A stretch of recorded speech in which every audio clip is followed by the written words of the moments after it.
Si tu es bête, on te met sur Boudron pour un politicien. Si tu es sauvage, on te met sur Boudron pour un politicien. Ceux qui sont morts en 2010, en 2011, les parents sont en train de dire, il n'y a pas quelque chose qui a changé. Il n'y a pas de politicien qui a parlé d'envie de parler de quelqu'un pour dire non, voilà. On ne te connaît pas. Quand ça commence même à remarquer, ils commencent à expédier les enfants. On va en Europe. Ils vont en Europe, ils restent là-bas, ils restent à la haine, ils sont à l'abri. Les enfants de pauvres moutons. Ouais, nous qui sommes venus prendre les petits, donc voilà. Mais après la guerre, il y a une vie. Hein. D'accord. Après la guerre, il y a une vie. Hein. Il y a des gens qui ont fait du mal, ils regrettent.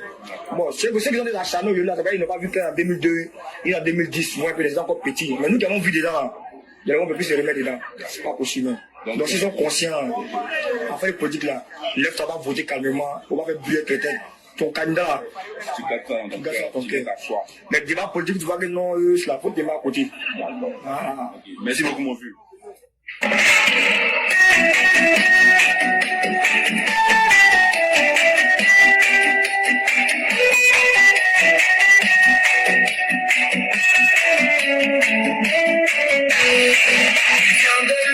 Un fils du pays, économiste au cœur bien bâti, de la BCAO à la présidence, il a porté au notre espérance, route tracée, école ouverte, la Côte d'Ivoire devient plus verte, sous son regard, le pays s'élève, avec courage, il trace la relève,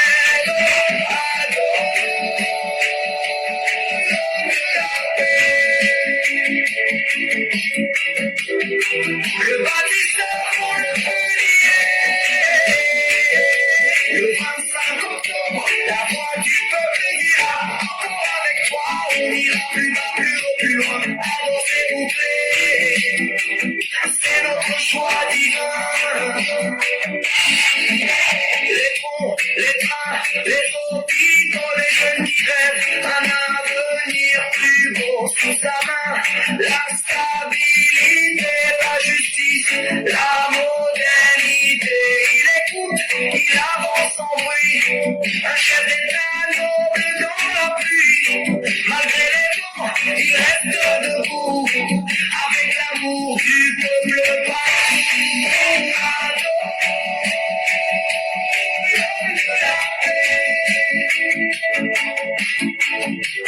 Le visionnaire qu'on ne peut remplacer. Le 25 octobre, la nation se lèvera pour sceller le destin que l'histoire remarquera. Oui, Américanos, s'il vous plaît, on y croit.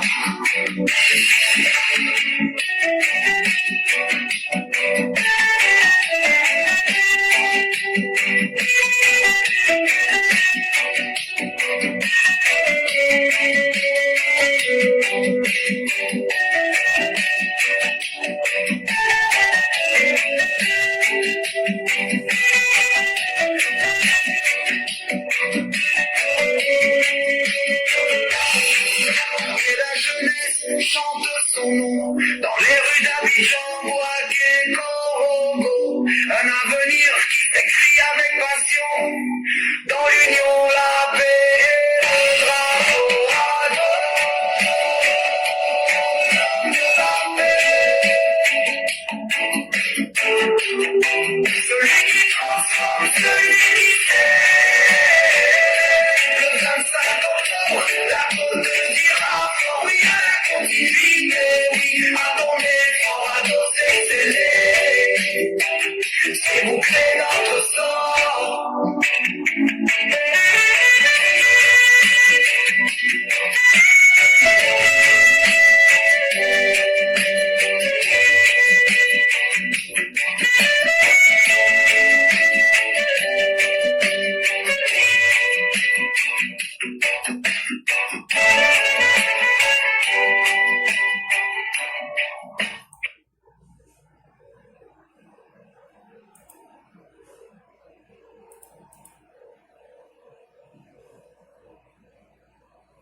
progressivement, les Ivoiriens vont comprendre.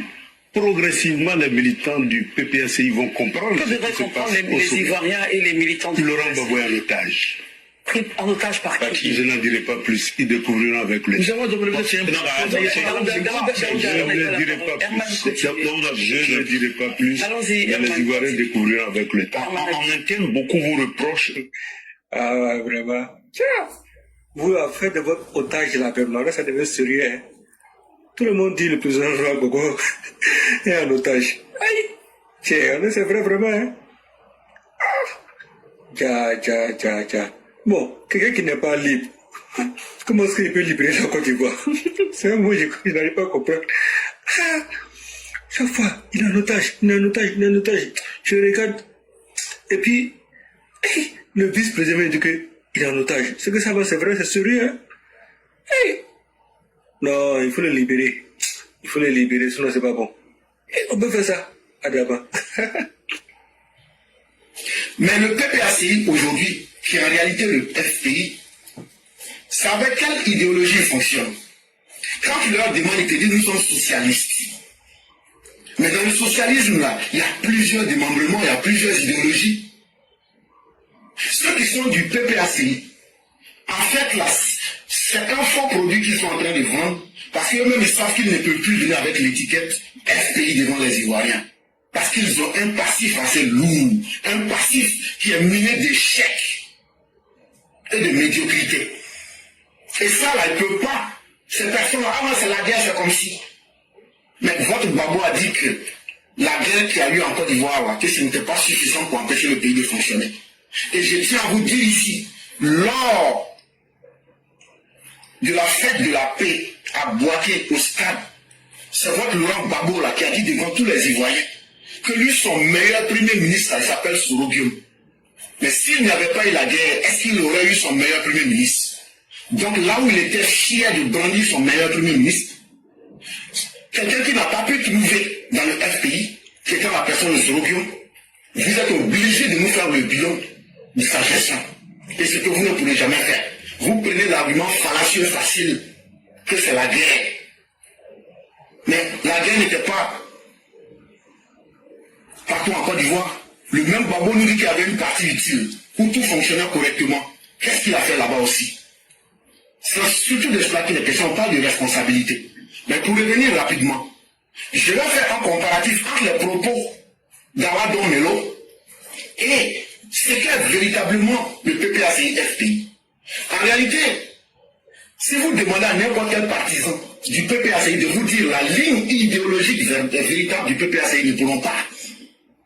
Parce qu'ils n'ont pas de formation politique. Et parce que c'est des gens qui ne font pas de recherche. Ils sont dans le sentiment. Mais en réalité, le PPACI que vous voyez là, c'est un parti anarcho-syndicaliste. Les gens vont dire, mais de quoi tu es en train de parler? L'anarcho-syndicalisme, Gbagbo gère son parti comme un syndicat. Parce que Gbagbo, même en entrant en politique, d'abord sous l'idéologie du syndicalisme. Mais il y pratique de l'anarchisme. C'est bien sûr aussi une partie du socialisme. Il ne faut pas se tromper. Ça fait partie du socialisme. Mais ici, de façon brute, pour aller plus rapidement, l'anarchisme, c'est quoi? C'est la doctrine politique qui nie et qui défie toute forme d'autorité, qui défie la hiérarchie et la domination. Ils sont contre l'État, ils sont contre le capitalisme. Mais regardez, est-ce que Gbagbo n'a pas combattu Félix Tshisekedi? Est-ce que Gbagbo n'a pas combattu Gueye jusqu'à Lejac? Est-ce que Gbagbo, là, en Côte d'Ivoire, là, Gbagbo a combattu tout le monde? Et c'est ça, les caractéristiques de l'anarchisme. Mais aujourd'hui, là, ce que tu sèmes là, quand ça pousse dans ta propre maison, tu ne dois pas te plaindre. Et c'est ça qui arrive à travers Awa Don Melo. Parce que quand tu ne développes pas une ligne philosophique concrète, en fonction des réalités du moment, mais tu vas toujours être en train de patiner. Et c'est justement ce qui est arrivé lorsqu'il a pris le pouvoir. Puisque lui-même, il a contesté les formes d'autorité. Il a contesté la hiérarchie, mais regardez comment Laurent Gbagbo a dirigé le pays. C'était les Blé Goudé, c'était les Simone, chacun dit ce qu'il veut. C'est ça l'anarchisme. Et Gbagbo pense que lui, il est toujours un syndicaliste qui vient à la tête de l'État et qui fait un syndicat, il est en train de diriger. Mais allez prendre les propos, comme je le disais, d'Awa Don Melo. quand Awadon Melo dit ceci, je n'accepte pas la dérive autoritaire au PPAC. J'espère que les mots valent leur pesant d'or. L'idéologie a laissé la place à l'idolâtrie, le culte de la personnalité. Il dit que c'est un parti dictatorial, le PPACI. C'est un parti, l'idéologie a laissé la place à l'idolâtrie. C'est-à-dire qu'aujourd'hui, là, vous êtes devenus des adorateurs de Laurent Gbagbo, et non des gens qui pensent de façon autonome et qui peuvent fonctionner avec une idéologie. Laurent Gbagbo est pris en otage. Mais qui ne sait pas ici qu'au PPACI, là, au PPACI, simplement, là, il y a trois tendances. Il y a les nadistes, ça, ce sont les gens qui sont proches des nadis. Il y a le parti des poulets, et puis il y a les frustrés. C'est ceux qui ne connaissent pas. Et il vient de nous répéter la même chose que Laurent Gbagbo a pris en otage. C'est un proche collaborateur de Laurent Gbagbo. Tant qu'il était avec vous, votre cuisine interne, vous ne mettez pas les choses au grand public. Mais aujourd'hui, qu'il n'est plus avec vous, de la manière dont vous êtes en train de le frapper, c'est comme ça aussi que lui aussi vous frappe pour faire sortir vos secrets. Avec le docteur Khalilou Koulibaly, quelle autorité sérieuse autoriserait une telle marche sur cette artère et sur la place? Et ça, c'est juste pour chercher un argument pour dire on a voulu marcher, on nous a empêché de marcher, tout en sachant bien que le président Gbagbo, lui-même à l'époque, avait décrété plateau zone rouge. Voilà. Mais aujourd'hui, on voit bien que c'est juste des arguments que les gens recherchent, parce qu'en vérité, ils n'ont pas envie d'aller aux élections, ils n'ont pas envie de marcher. Mais comme ils ont berné leurs militants pendant longtemps, ils ont fait croire que le Saint-Esprit allait descendre pour changer leur réalité politique. Malheureusement, le Saint-Esprit, c'est pas tous les jours qu'il arrive. Je vous remercie, c'est la fin de ce débat. Bonjour mesdames et messieurs, bonjour chers auditeurs, bonjour chères auditrices. Merci de nous faire confiance. Nous sommes au 1er août 2021. Et ainsi en va-t-il du PPACI, qui est un parti qui est devenu l'homme de lui-même et qui ne fait que patauger dans ses incohérences. Aujourd'hui, nous aurons deux sujets rapidement, puisqu'on est vraiment pris par le temps. Thiam pris dans la marmite de l'ONU, on vous a déjà expliqué, mais on va rapidement encore expliquer. Et on va terminer avec le premier texte, c'est un texte de notre frère Mohamed. Et le deuxième texte, c'est Nouveaux humanistes, défenseurs des injures publiques, bourreaux des valeurs. C'est un texte de notre frère Yacouba Doumbia. Et donc, quand on aura fini, en fonction du temps qui reste, on va laisser rapidement la parole aux uns aux autres, fermer le direct. Thiam pris dans la marmite de l'ONU. Déjà, je vous ai expliqué le document de l'ONU et ce qui s'est passé et la manipulation que l'avocat de Thiam avait tenté de vouloir faire passer dans l'opinion publique. Soit disant que l'ONU dit, on n'a qu'à écrire le nom de Thiam dans la liste électorale et puis il va être candidat. On a démontré en lisant le document ici que c'est faux. Quand Thiam, sur la pointe des pieds, est allé discrètement au Haut Commissariat des Nations Unies, aux droits de l'homme, pensant qu'il allait signaler le gouvernement ivoirien, comme on dépose un colis suspect, il croyait peut-être que c'était une cuisine ouverte. Il s'est glissé là-bas, comme un voleur de viande dans une marmite, laissé sans couvercle, croyant surprendre le monde. Et donc, Thiam, c'est comme quand tu voles la nuit. Quand on prépare, on dit demain, il y a baptême de Toupé. Toupé, c'est le nouveau-né de la famille. Les femmes ont passé toute la journée depuis 16 heures, elles sont en train de préparer. Et toi, tu t'es dit, la nuit, là, toi, tu vas aller pour voler viande qui est dans sauce, là, pour manger.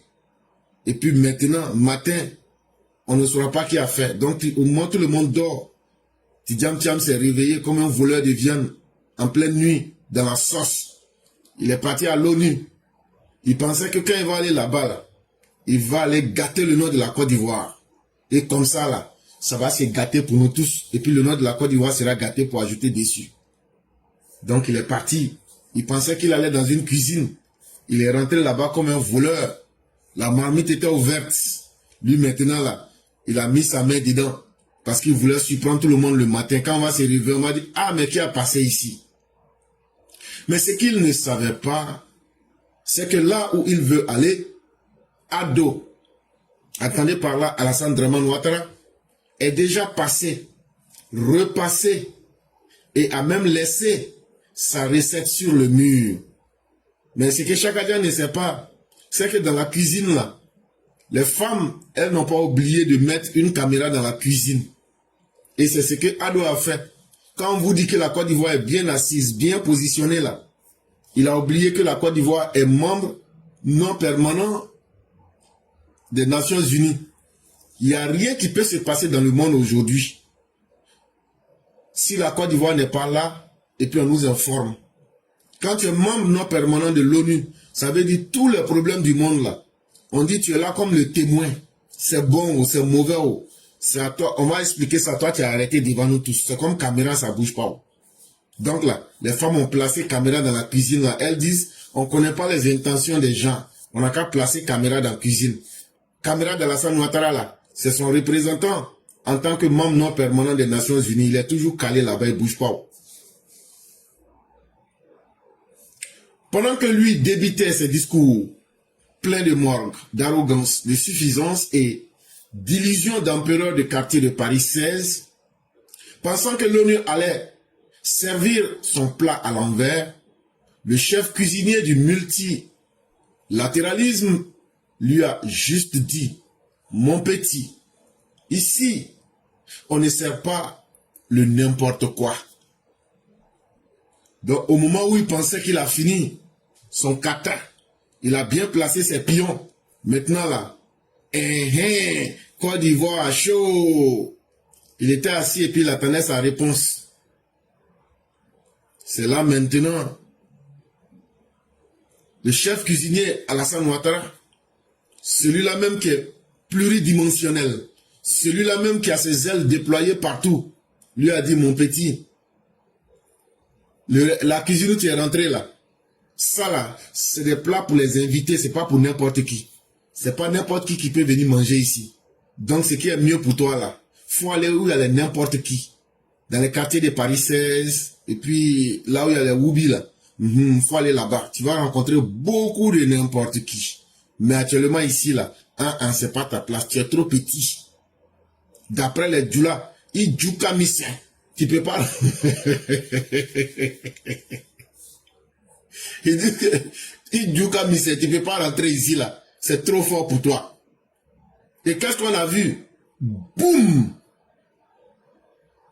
Le jour de son anniversaire, le 29 juillet 2025, juste après l'annonce divine de la candidature du président Alassane Ouattara, l'ONU a balancé dans la figure de Chaka Dian un non-recevoir bien chaud, comme une louche de sauce gluante sur la tête d'un glouton pris dans la marmite. Au moment où Chaka Dian pensait qu'il avait tout placé et puis il était en cuisine, ce qu'il n'avait pas prévu, piège qui attrape les chats là, et les souris là. Et puis tu entends pas, déjà les femmes là, en plus de la caméra, déjà elles ont mis piège des souris dans la sauce là, pour mettre ça là-bas. Quand il a plongé sa main dedans, là comme ça là, il va fêter son anniversaire en même temps, sabotage de la Côte d'Ivoire ensemble là. Le 29, j'ai dit quand il a plongé sa main dedans là, piège là l'a attrapé en même temps. Le piège ici, là, c'est la candidature d'Alassane Ouattara. Quand le président a dit, je serai candidat, en même temps, il y avait encore un troisième piège. C'est qu'il y avait une louche qui était bien placée là, qui est venue encore. Il y avait sauce tchétchara dessus, sauce de Dida là. Ça a balancé ça dans sa figure encore. Et Chaka Dian était là maintenant. Il était débé dans la cuisine. La marmite ici, c'est l'ONU. Le voleur de viande ici, c'est bien Chaka Dian, Tidiam Tiam. Tout est gâté pour lui. Et la bassine sur le visage, c'est l'humiliation diplomatique. Uppercut bien salé.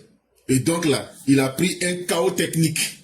Actuellement là, quand la louche l'a limé dans son visage, que piège de souris l'a attrapé, Chaka Dian est tombé dans la cuisine. Mais s'il crie là, les gens vont dire, ah, c'est toi qui étais le voleur. Tu t'es caché la nuit, mais on t'a attrapé. Donc actuellement là, il est en train de gérer son humiliation diplomatique. Double douleur, comme dirait Gaïssin. Oui, double douleur. Il y a douleur dans le visage, mais il y a douleur dans son corps. Il sent ça comme un boxeur qui s'est fait limer sur un ring. Son corps est chaud, on dirait le téléphone de l'AES. On branche, c'est 0%. Mais dans 20 minutes, le téléphone vous met 115%. C'est bien chargé. Très, très chaud. Mais connaissant le personnage, Chaka Dian, il ne restera pas là. Bientôt, il dira que l'ONU aussi se comporte contre lui, complote contre lui. Parce qu'avec Chakadjan, ce n'est jamais sa faute.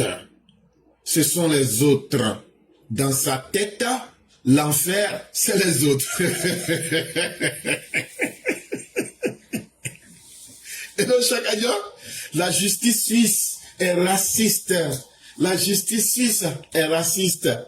Mais quand tu es nommé et que tu fais pour être directeur du Crédit Suisse, les juges n'étaient pas racistes, encore moins leur justice.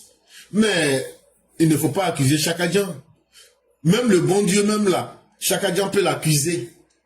Pourquoi les bordures de ses lèvres là sont toujours secs? Mais ça, c'est la faute à Dieu. C'est pourquoi, Chakadjan, tu ne peux pas dire la vérité, mais c'est la faute à je n'ai pas la chance. Chakadjan, pourquoi tu n'es pas quelqu'un qui est digne?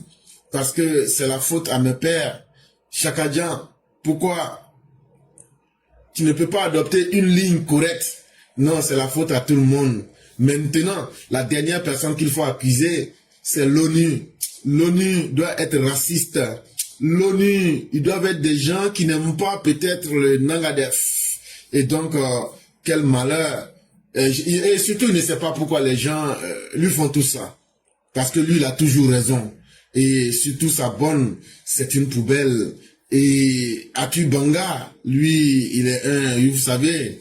Et Yacouba Doumia, lui, il est voilà. Et vous, les Ivoiriens, vous êtes des niaques. Et voilà, c'est ça Chakadjan, l'homme le plus parfait au monde.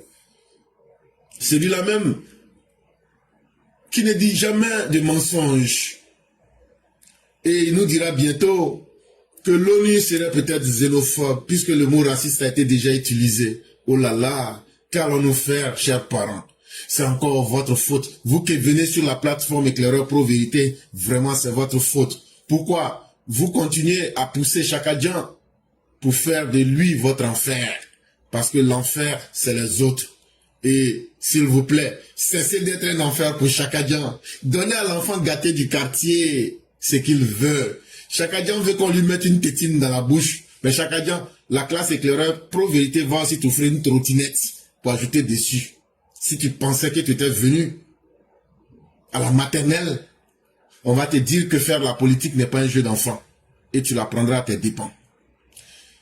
Le deuxième et dernier sujet, ces nouveaux humanistes, défenseurs des injures publiques, bourreaux des valeurs. Depuis un certain temps, on voit un certain nombre de personnes qui sont sur la toile. Ils défendent les valeurs humanistes. Subitement, eux qui étaient les promoteurs des escadrons de la mort, les propagateurs de la division, de la ségrégation du peuple. Aujourd'hui, c'est eux qui proclament les valeurs d'humanisme. Tel est bien, tel n'est pas bien. C'est eux qui imposent les valeurs et les normes. Très bien. Mais en même temps, sur quelle base font-ils cela? Ils font cela sur les injures publiques et en massacrant les valeurs humaines. Une démocratie sans opposition. C'est une pièce de théâtre sans contradicteur. Un orchestre sans contrebasse.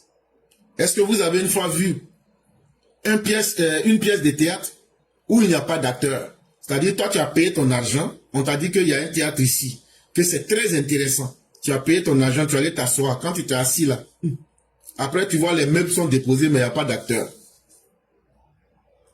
Ou bien, on dit d'aller au concert. On allait au concert, quand on est arrivé là, il n'y a pas de chanteur. Tout le monde est là, hein. Le matériel est là, tout, mais il n'y a pas de chanteur. Bon, c'est ce que la démocratie ivoirienne est devenue aujourd'hui. C'est-à-dire, tout est là. On dit, vous avez la télévision là, allez là-bas, vous allez dire ce que vous voulez. Comme ça là, passer à la télévision pour éduquer les Ivoiriens là, ça aura un impact tellement grand que vous touchez chacun dans sa chambre. Mais non, l'opposition n'est pas présente pour chanter. On dit, voilà la télévision, partez. Partez, dites tout ce que vous voulez. Mais l'opposition dit, on ne va pas. Malheureusement, dans une démocratie où l'opposition refuse de jouer son rôle pour s'opposer à elle-même, c'est une démocratie qui manque de contradicteurs. Quelle que soit ta force, s'il n'y a pas quelqu'un pour te contredire, ça devient un peu un goût de camembert. L'opposant lucide, critique, rigoureux est une bénédiction pour la nation. Il éclaire là où le pouvoir pourrait faillir. Stimule le débat, pousse à l'excellence. Bref, il joue son rôle d'aiguillon pour la bonne gouvernance. Malheureusement, la Côte d'Ivoire, avec aujourd'hui l'ère d'ouverture des mentalités et surtout la grande générosité du président Ouattara, qui ouvre aujourd'hui les médias en Afrique et surtout pas plus longtemps qu'il y a quelques années en Côte d'Ivoire, l'opposition luttait pour pouvoir passer sur les chaînes de télévision. Ça faisait partie, quand je me souviens encore des accords de Pretoria, qu'il fallait donner un même temps à tout le monde. Mais aujourd'hui, l'opposition, c'est elle qui fait des décrets pour dire à ses militants, ne partez plus faire des débats parce que notre nom est trop gâté. Et c'est simplement triste. Ça veut dire que l'opposition abandonne son rôle d'apporter son intelligence au peuple, de créer des débats intelligents pour pousser les Ivoiriens vers l'excellence et pour pousser le gouvernement à aller vers la bonne gouvernance. Et donc, est-ce que ces gens-là peuvent dire qu'ils aiment le peuple? Comme dirait Maire Adjara Koulibaly, nous avons affaire à une opposition poreuse et volcanique en interne. Et peut-être serait-elle tellement préoccupée par ses propres problèmes que notre opposition n'a même plus le temps pour les Ivoiriens. Et ce qui est triste dans le business, dans cette affaire, c'est que la politique est faite sans tenir compte des Ivoiriens. Et c'est simplement triste, parce que ce n'est pas l'intérêt des Ivoiriens qui est mis en avant. Mais voilà ces temps-ci, alors que nous sommes en train de souffrir de cette carence, comme du kwashiorkor, c'est sur les réseaux sociaux qu'une autre catégorie d'opposants a émergé. Les avocats des insulteurs publics, les charognards politiques. Et qu'est-ce qu'on constate? Là maintenant, c'est sur TikTok, Facebook, YouTube. Il y a une nouvelle race d'opposants qui est née. Et leur spécialité là, c'est-à-dire, eux viennent justifier les insultes des opposants, ils viennent justifier l'injustifiable, surtout sur TikTok, ils justifient tout ce qui n'a pas de sens. Ceux-là même qui ne profèrent pas directement d'injures, question d'élégance, mais qui tombent en transe dès qu'on ose dénoncer les acteurs de ces insanités. Et quelle est leur stratégie? Les opposants qui commettent des mauvaises choses, quand vous venez expliquer pourquoi Laurent Gbagbo était un anarcho-syndicaliste et non un politicien, parce qu'il a toujours évolué dans le désordre, parce que Laurent Gbagbo ne comprend pas que Laurent Gbagbo est contre ce qu'on appelle l'État. Il a défié l'État sous Félix Houphouët-Boigny, il a défié l'État sous Bédié, il a défié l'État sous Gueye, il veut encore reprendre la même chose. Pour lui, c'est la défiance permanente qu'est être politicien et surtout dans le désordre. Il pense que c'est un syndicat qu'il est en train de gérer et donc plus ils vont faire de bruit, l'employeur aura peur. Et puis maintenant, l'employeur va dire venez, on va négocier. Mais si on te maîtrise jusqu'à ce niveau-là, ça veut dire qu'on a préparé les arguments pour t'enferrer. Et actuellement là, ça ne va pas marcher. Parce que Alassane Ouattara là, il va te vitrifier. Laurent Gbagbo, il va te mettre dans vite. On va te prendre pour aller dans les écoles primaires là, pour dire le voici là-bas. Là. Et surtout on va avertir les mamans. C'est un spécimen très très dangereux. Si vous ne voulez pas que vos enfants rêvent et fassent des cauchemars la nuit, ne donnez pas 100 francs à vos enfants. Parce que quand ils vont le voir la nuit, ils feront des insomnies et des cauchemars. Mais les parents qui ont le cardio, qui savent que leurs enfants peuvent voir et que la nuit ça ne va pas les inquiéter, en tout cas pour regarder là, on met ça sur la place publique, c'est 100 francs, 100 francs. Comme bras d'Arus. Et donc ces opposants, ils ont changé de stratégie. Leurs patrons insultent, leurs patrons commettent des mauvaises actions et eux viennent pour justifier l'injustifiable. Ah non, c'est que si Diam Thiam a fait dans sa dernière sortie là, c'est une stratégie. Ah non, non, non, Gbagbo avait dit que dès qu'on dit que Ouattara est candidat là, on va sortir pour brûler le pays. Mais actuellement là, vous ne savez pas qu'il est dans une stratégie. Hier on était sur TikTok, moi et puis un de nos frères Sissi, on a bloqué le... Il y avait une dame là, elle se dit société civile, mais c'est une insulteuse du président aussi. Et moi-même je ne savais pas. Et quand on est arrivé là-bas, tous les gars on les a fait filles. Pendant tout le temps qu'on a passé, ils n'ont pas pu. Mais il y a un qui disait que c'est dans une stratégie qu'ils sont. Et que le fait de n'avoir pas pu respecter leurs propos, au lieu d'encaisser la honte, ils disent encore qu'ils sont dans une stratégie. Ils sont restés dans cette stratégie. Awadon Melo est sorti encore dans leur dos. Et donc, ils tombent en transe. Pourquoi des gens comme nous, on vient pour dire les défauts de leur patron là? Ah oui, ça les met en transe. Et ça, ils n'aiment pas ça. Il faut qu'on laisse, pourquoi on dénonce les auteurs de leurs insanités. Et là, surprise, la victime devient le bourreau et l'injurieur, leur figure martyre de la liberté opprimée. Donc toi qui viens pour montrer la vérité et pour dire, regardez comment cet individu est tombé dans l'insanité, c'est toi qui deviens le bourreau et eux ils deviennent la victime. C'est toi qui deviens quelqu'un qui s'attaque à un citoyen. Donc eux prennent la figure de martyr et c'est toi qui es en train d'opprimer un individu. En fait, ils veulent nous faire une gymnastique morale de haut niveau. Et ça, c'est de la bassesse. Ça, c'est de l'immoralité. Ça, c'est de l'amoralité. L'immoralité, c'est quelqu'un qui est dans le mauvais comportement. Il sait, mais il fait. Mais la moralité, c'est quelqu'un, lui-même, il ne sait même pas ce qui est bon et mauvais. Il ne cherche même pas à savoir même. Et les opposants tombent dans les deux, dans l'immoralité et dans la moralité. Ces nouveaux défenseurs de l'indéfendable, souvent drapés de leur toge virtuelle d'universitaires ou de penseurs éclairés, n'ont de cesse de vilipender ceux qui osent s'indigner contre l'indignité. Et donc, dès que vous parlez, vous savez, moi je suis docteur, vous savez, moi je suis chercheur, vous savez, moi je suis scientifique, vous savez, moi je suis expert, vous savez, moi je suis de la société civile, vous savez, moi je suis très important. Oui, tout ça c'est important. Mais en quoi est-ce que tu t'indignes lorsqu'on te dit que quelque chose n'est pas une bonne chose pour notre société? L'outrage, selon eux, devient légitime quand ils visent une figure d'autorité et l'insulte est requalifiée d'expression libre. Donc c'est eux que vous allez voir.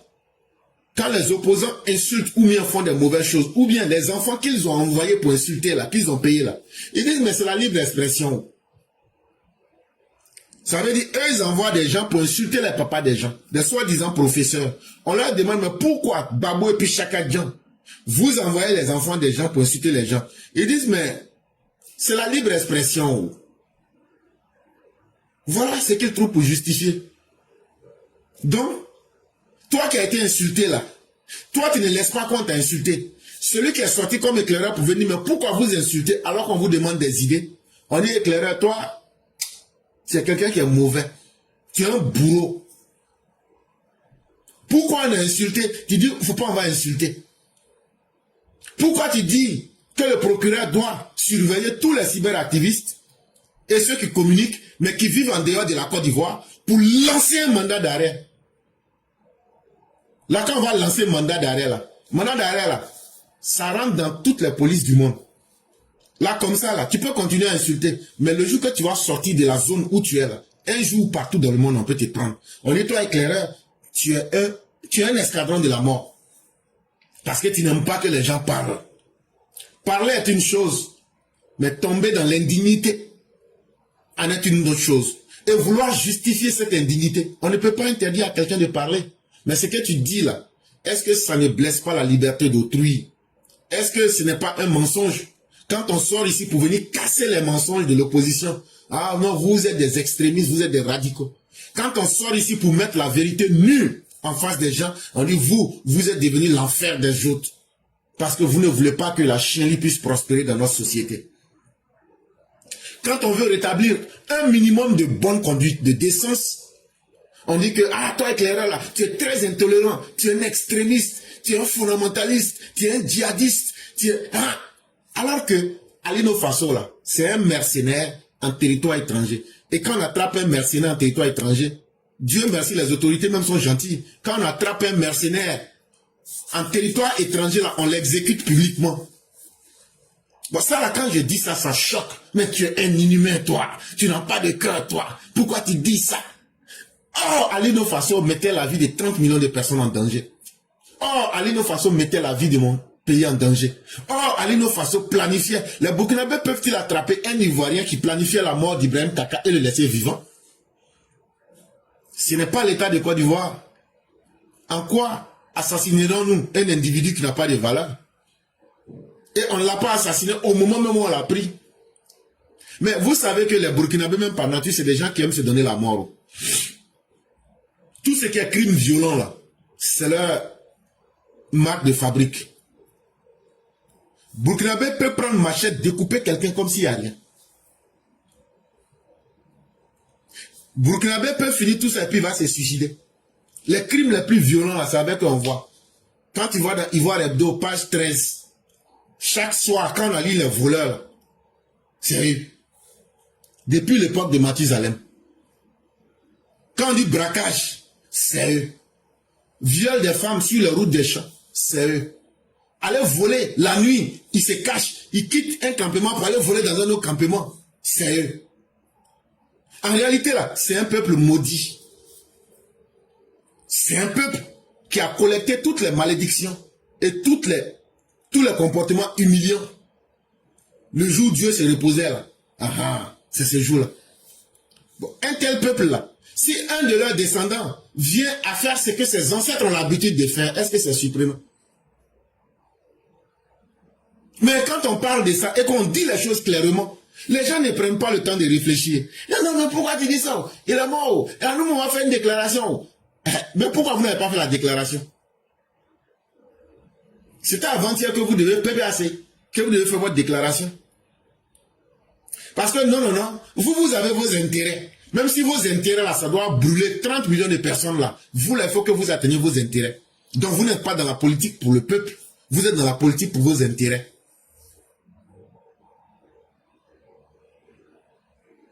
Et pour eux, il faut que ce soit le chaos moral qui prenne le dessus sur la réalité. C'est eux qui s'érigent prétendument en moralisateurs en refusant d'admettre la vérité.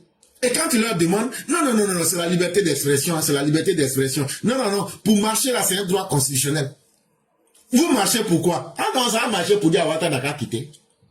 Ah, il a fait son discours là, ça nous a choqués. Ah, c'est pour ça que vous marchez. Mais quand vous tenez vos propos indécents pour insulter le président, pour insulter les Ivoiriens, ça ne choque pas les Ivoiriens. Ah non, on s'en fout des autres. Hein. Nous, on s'en fout des autres. On a compris.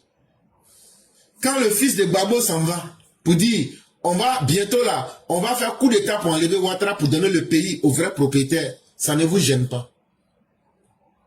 Parce que tant que ce n'est pas vous, tant que vous pouvez blesser les autres, dans vos têtes, c'est normal. Parce que vous êtes né du chaos moral. Et donc, vous ne savez pas ce qu'on appelle vivre en société.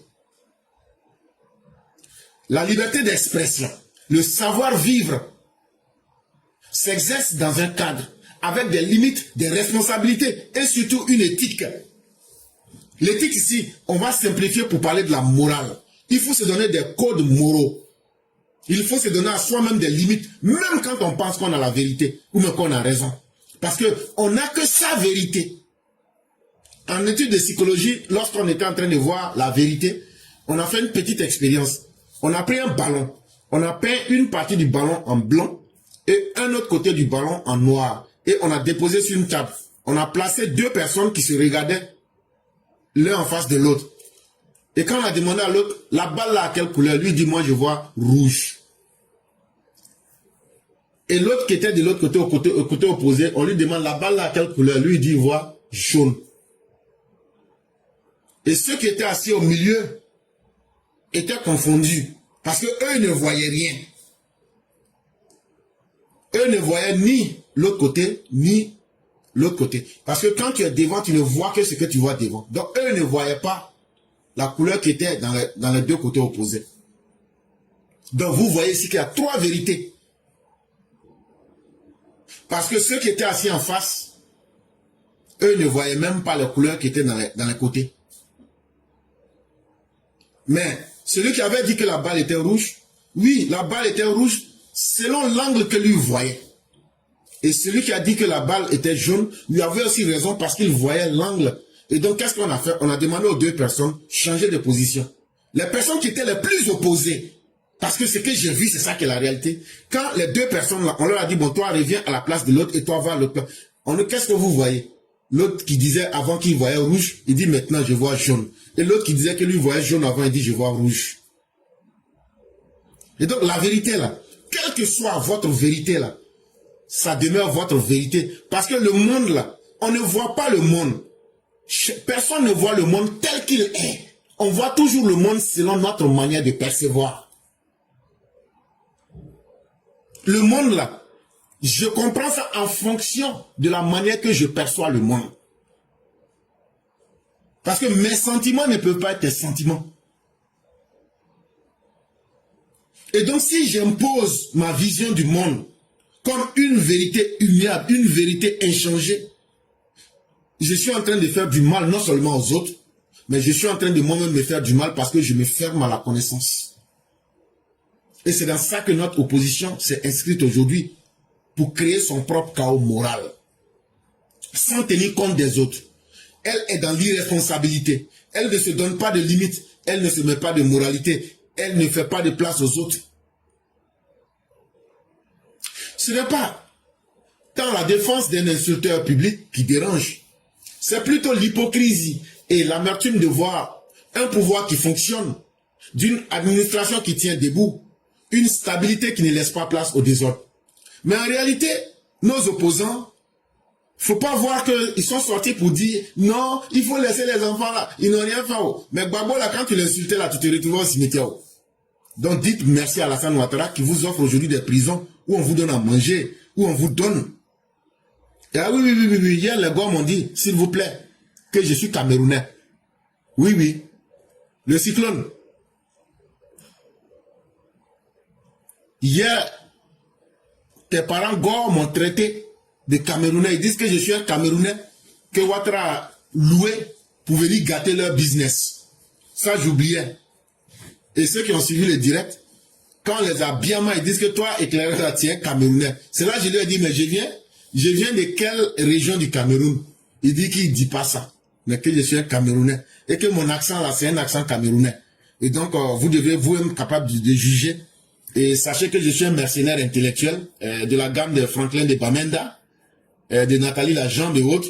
Donc, avec aussi plein de Camerounais. Donc, comptez-moi parmi les Camerounais au service de Ouattara.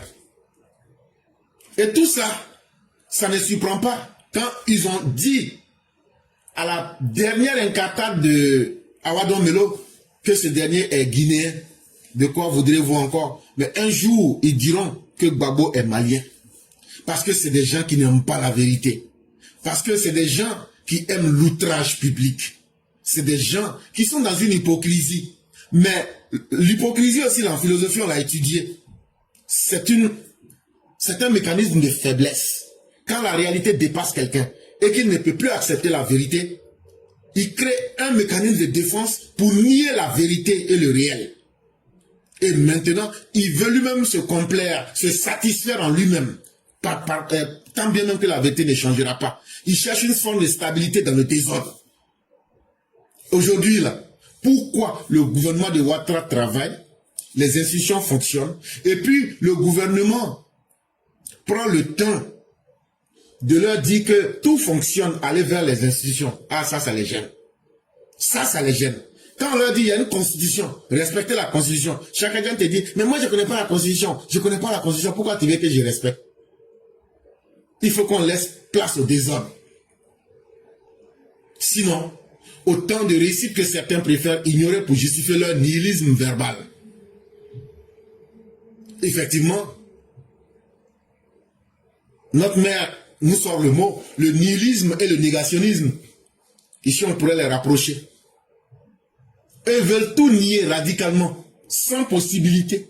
Parce qu'on leur dit, ce que vous avez fait hier, le désordre là, il y a une autre alternative. On peut construire une société sur des valeurs. On peut construire une société où l'administration fonctionne. On peut construire un pays sur la stabilité. On peut construire un pays en montrant que les institutions sont solides. Ils disent qu'eux ne peuvent pas accepter ça. Il faut que eux nient ça par l'hypocrisie la plus abjecte. Il faut que eux nient tout, même s'ils n'auront pas la vérité, alors que tout le monde voit qu'ils sont en train de mentir. Mais, il faut rappeler à nos opposants, les vraies valeurs humaines, là, ça ne se mendie pas. Et surtout pas dans les clashs des réseaux sociaux. Elles se construisent dans l'exemple, dans l'éducation et le respect. Bon, vous bavardez, vous faites tout ça là-haut. Un homme là, quand tu as des valeurs à défendre, et quand tu sais que tu as quelque chose à proposer là, c'est pas sur les réseaux sociaux que tu t'en vas faire clash. C'est pas sur les réseaux sociaux que tu t'en vas chercher à devenir les intellectuels connectés. Tu te mets au travail, tu vas sur le terrain, tu dis soit voilà ce que je fais. Et c'est ça qui est la bonne voie. Ou bien tu poses des actes et tu laisses les actes parler à ta place. C'est par l'exemple, par l'éducation et le respect qu'on construit une société.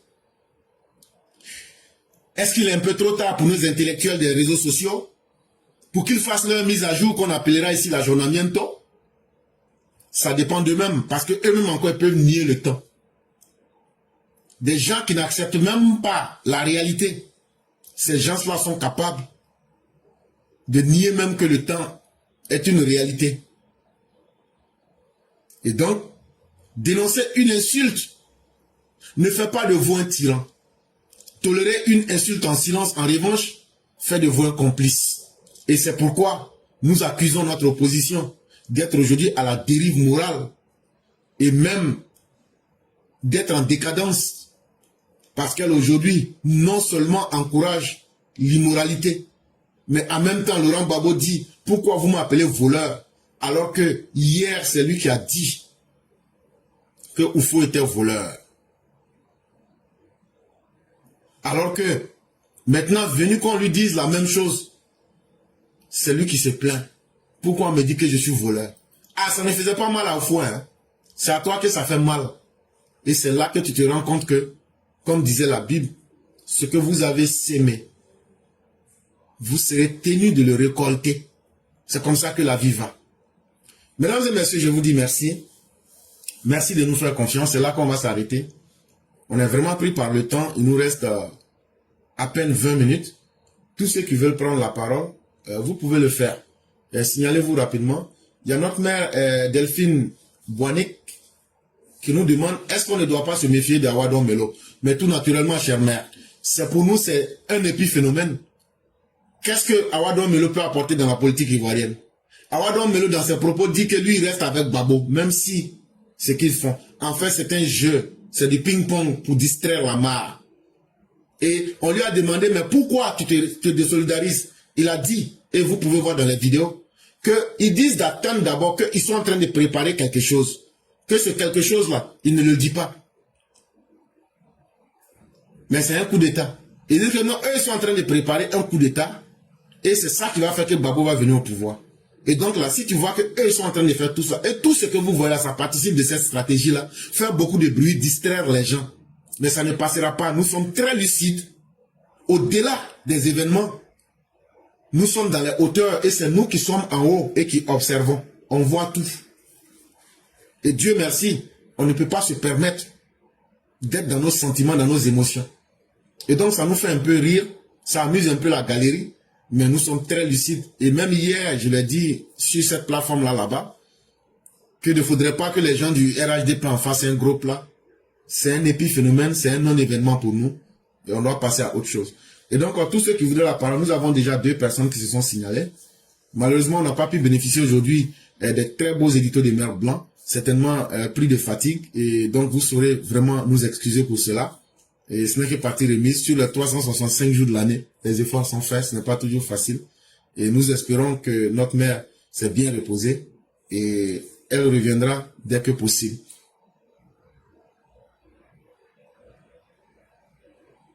Et donc, on a déjà 2 personnes. On va attendre lorsqu'il sera 14h heure d'Abidjan et 16h heure de Paris.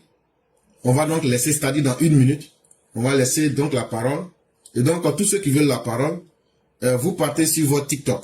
Sur votre Messenger, là où vous appelez, puis vous recevez, où vous faites les appels vidéo là. vous partez, vous tapez dans la barre de recherche éclaireur, c'est en un mot pro-vérité, en un mot, et puis BIS, bis. Maintenant, quand vous faites ça, vous écrivez « Je veux la parole ». Là, quand c'est comme ça, on peut vous prendre et vous donner la parole directement. C'est la seule manière de nous joindre pour pouvoir aussi communiquer. Et donc, nous sommes à 10h00. Et donc, c'est avec la mère Fiona et la mère Sally Kone que nous allons faire le direct. On va leur accorder 10 minutes par personne pour pouvoir progresser et faire la conclusion. Vraiment, merci à tous et que la grâce de Dieu demeure en nous.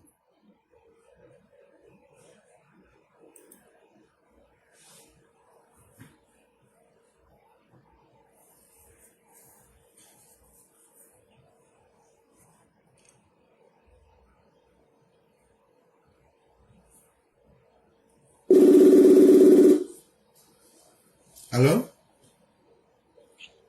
Allô? Oui, allô, vous m'entendez? Bonjour, chère mère, comment allez-vous?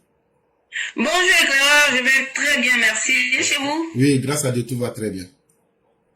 Ah, Dieu merci. Ok, donc on va... Alors, merci de me donner la parole cet après-midi, chez moi. Je vous salue et je vous dis merci pour tout ce que vous faites. Je salue tous les élèves de la classe. Merci d'être là pour partager le festin intellectuel. Alors, éclaireur, ça fait 4 jours déjà.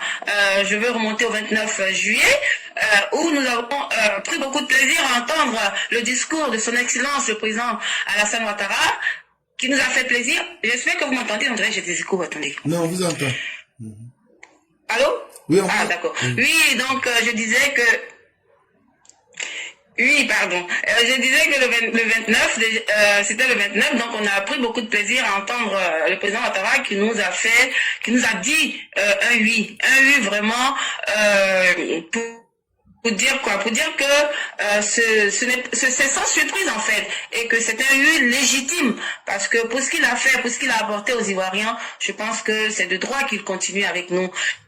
Et donc, vraiment, vous avez savouré ce moment-là, et il était question que je vienne ce vendredi, parce que j'ai pas eu l'occasion de prendre la parole, pour dire à mon tour que je suis heureuse, je suis joyeuse, parce qu'on l'attendait ce moment, ce oui, parce qu'on était dans des calculs, des équations, on s'est demandé, ira-t-il, n'ira-t-il pas? Et puis, il nous a délivrés, il nous a libérés, il nous a enlevé une épine du pied, parce que vraiment, quelqu'un d'autre, ça veut dire qu'il aurait fallu tout reprendre à zéro, et puis convaincre tout le monde, tous nos partisans, que c'est quelqu'un d'autre. Non, le président Ouattara, il continue avec nous et nous sommes heureux. Donc vraiment, que l'opposition peste, que l'opposition conteste, ce n'est pas notre problème. Nous, la candidature du président, son excellence Alassane Ouattara, c'est une candidature acquise, donc c'est acté. Donc le 25 octobre, nous irons voter notre candidat naturel.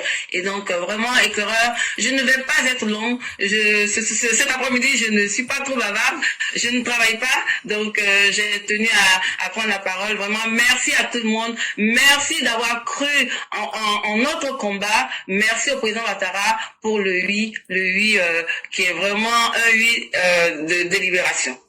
Vraiment, merci. Vraiment, merci beaucoup, cher mère. Merci à vous-même. Et surtout, n'oubliez pas que merci aussi à vous, en tant que personne individuelle, mais aussi à tous les militants et à tous les Ivoiriens, parce qu'on a privilégié l'intérêt de la Côte d'Ivoire au-dessus de nos intérêts. Parce que le président Ouattara, aujourd'hui, ce n'est pas un homme à qui nous demandons de rester à la tête d'un pays. Bon, on demande l'expérience et l'expertise d'un homme pour aider un pays qui est dans une situation qui n'est pas des meilleures. Quand on regarde aujourd'hui les réalités qui nous entourent, quand on regarde aujourd'hui les défis qui sont dans le monde, est-ce qu'on peut prendre quelqu'un pour dire non, je suis venu pour essayer et puis ça n'a pas marché? C'est tellement simple à comprendre. Mais les autres veulent ramener la question à un débat tellement terre à terre. Non, non, non, il a fait 4 mandats, il a fait ceci. Bon, eux-mêmes, leur patron Vladimir Poutine, là, lui, il a son 4e mandat. En fait, c'est des gens qui n'ont rien à proposer. Et donc, merci à vous, ces Ivoiriens, qui essayez de faire voir une autre partie de la réalité pour l'intérêt public, pour l'intérêt de la majorité des Ivoiriens. Mais le temps est le meilleur remède à toute chose. Comme on le dit chez nous, ils vont quitter dans leurs mauvais rêves et puis vont venir nous trouver là. et la Côte d'Ivoire va avancer avec ou sans eux. Vraiment, merci à vous d'avoir partagé de votre temps. On va vous souhaiter un excellent week-end et toute la grâce de Dieu. Merci beaucoup, éclaireur. Merci pour tout. Je vous en prie. Merci beaucoup.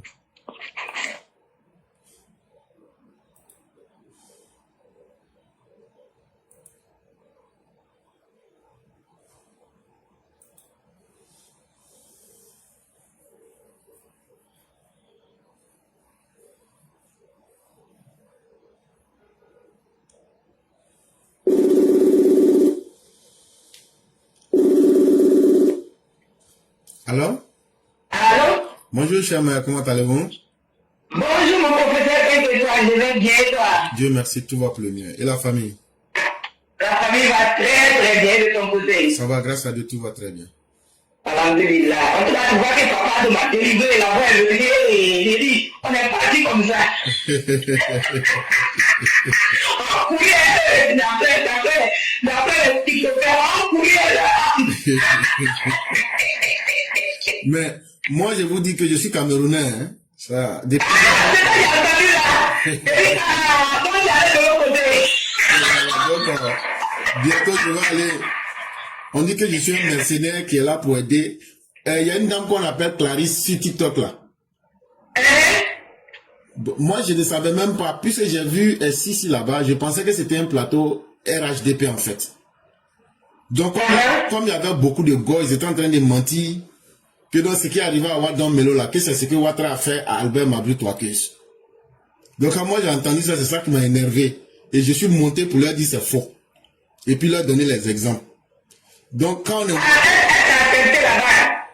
Bon, en tout cas, bizarrement, moi-même, ça m'a tellement surpris. Donc... Tu te rappelles que là-bas, tu étais un jour et puis il y avait le gars là-bas. Et puis quand tu es parti, on n'a pas pu t'es descendu là. C'est elle. Ah. Clarisse Noko. C'est elle ça. Ah, ok. Donc, voilà. Donc, on était là-bas. Donc, ils étaient en tas là-bas. Donc, ils étaient en train de raconter n'importe quoi. Quand on est monté là, en moins de 20 minutes, on les a fait disparaître. Et moi, c'est que vous avez crié avant que moi je n'arrive pas. J'étais sur ça, je suis comme un peu qui est dormi. Ah, donc, on est resté là pendant près de 40 à 1 heure du temps. Ils ne veulent plus monter. Ils étaient dans les commentaires. Ils disent, ouais. C'est là-bas, ils vont zouker, hein. C'est là-bas, ils vont zouker. Qui a la tête là-bas, c'est bon aussi. Parce que là-bas, ils vont zouker. Donc, je vais voir, peut-être, un jour, si j'ai le temps encore, je vais aller encore pour voir. Peut-être qu'il aurait un bon affrontement là-bas. Ah, c'est là-bas, ils vont zouker, hein. C'est les chefs là. Et puis les bonnes têtes là, c'est là-bas, ils vont zouker. Ok, on me dit que c'était pas Sissi, mais que c'était Moha. Ok. C'était Mo. J'ai vu Mo là-bas. Quand je suis parti, Mo était là. Ok. Moha était là. Oui, Moha était là-bas. Ok. Mais il a raconté Sissi sur son profil. C'est ça, moi, j'ai remarqué, puis je l'appelle Sissi. Ok. Ah, ok. Donc, j'espère qu'un jour, ils vont nous inviter là-bas. Et... Donc, si c'est elle seulement, c'est là-bas, ils vont zouker. Ça, c'est là-bas, ils vont zouker. Ah, là, c'est très bien. Donc, c'est devenu Camerounais. Oui. Ah, mais on l'a dit qu'on allait tous partir au Cameroun. Maintenant, on est tellement habitué à la Côte d'Ivoire, habitué au développement. Il y a trop de poussière là-bas. Ça nous rend malade. Il y a méningite là-bas. Et poussière, oui.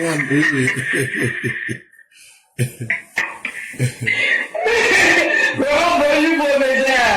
Bonjour à toi. Bonjour à tous les éclaireurs. Bonjour à tous ceux qui nous suivent. On va dire merci à Dieu encore pour cette journée d'aujourd'hui, qui est une journée de prière pour nous les musulmans. C'est notre jour, c'est notre dimanche. Voilà, vous les chrétiens, vous partez dimanche à l'église, nous on va à la mosquée les vendredis. Donc ceci étant, aujourd'hui c'est le premier vendredi, depuis que le professeur, le docteur, notre très cher président Papado a dit qu'il est notre candidat.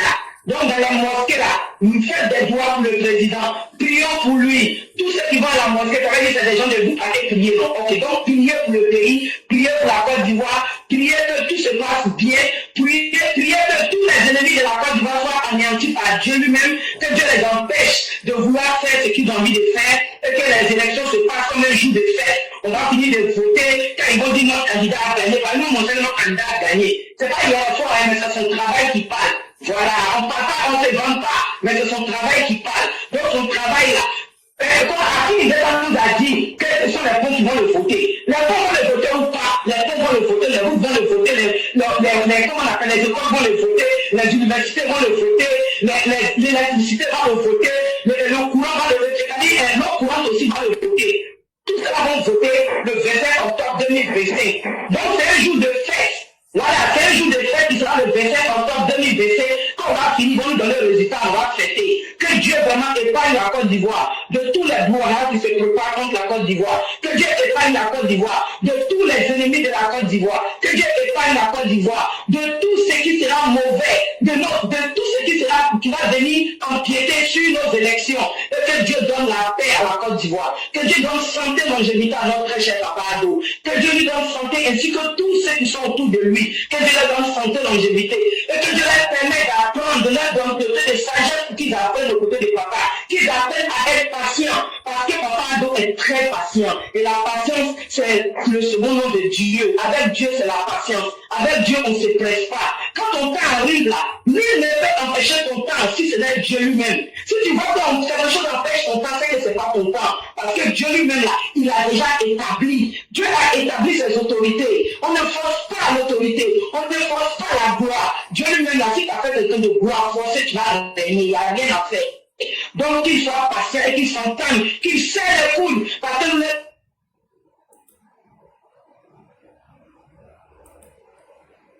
donc, on ne veut pas que nos enfants perdent ça. On ne veut pas que nos arrière viennent perdre ça. Nous voulons que cette paix puisse demeurer pour longtemps.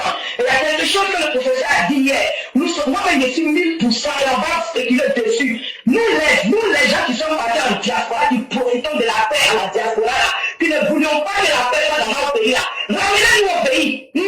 Ramenez-nous là-bas. On est prêts à partir. Ramenez tous ceux qui ne veulent pas qu'il y ait la paix en Côte d'Ivoire là. Ramenez-les là-bas. Parce qu'ils sont dans des pays de paix. S'il n'y avait pas la paix dans ces pays-là, ils ne seraient pas là-bas. Donc s'ils ne veulent pas qu'il y ait la paix au pays, ramenez-les au pays. Comme ça, ils vont savoir que donc ce que je faisais là, c'était pas bien pour moi-même. Puisque leur aventure ne leur dit rien. Les enfants qu'ils ont eu à l'aventure n'est pas leur problème. Les foyers qu'ils mènent à l'aventure n'est pas leur problème. Donc ils rentrent au pays. Voilà. Donc le frère, vraiment, merci beaucoup. Merci pour tout ce que tu fais. Merci pour toutes ces informations que tu nous donnes. Parce que c'est grâce à toi aujourd'hui qu'on a compris la politique. C'est grâce à toi aujourd'hui qu'on sait que il faut soutenir un pouvoir qui fait du bien. Et c'est ça qui est là aujourd'hui. Que vraiment toi éclairé, que Dieu te donne santé, longévité, ainsi qu'à tous les EPV, tous les combattants EPV, tous ceux qui sont en bas, tous les EPV même sont des combattants. Il y en a qui n'ont pas le parler facile, qui mettent seulement les commentaires, eux qui protègent le live. Tout ça, nous sommes des combattants. Que Dieu nous garde tous et qu'il laisse amener sur nos paix sur la Côte d'Ivoire. Merci professeur, je m'arrête là. Vraiment, merci beaucoup, chère mère. Merci encore infiniment pour toutes ces belles paroles que vous venez de dire. Et restons ensemble et restons déterminés. Menons ce combat. La dignité n'a pas de prix. Mais comme disait quelqu'un, ceux qui luttent sont ceux qui vivent.